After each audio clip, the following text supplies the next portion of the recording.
Binabagyo ngayon ng batikos ang Cebuano engineer na si Slater Young dahil sa malalang baha sa Cebu. Sinisisi kasi ng netizens ang pinapagawa niyang high-end real estate project sa gilid ng bundok. Noong 2023, ibinida ni Slater ang Monterrazas sa kanyang vlog kung saan sinabi niya na sustainable ang proyekto.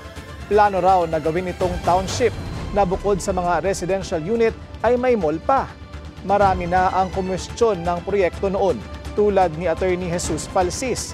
Sa bagong post, hinikayat ni Falsis ang mga taga Cebu na maghain ng writ of kalikasan laban kay Slater at sa DENR.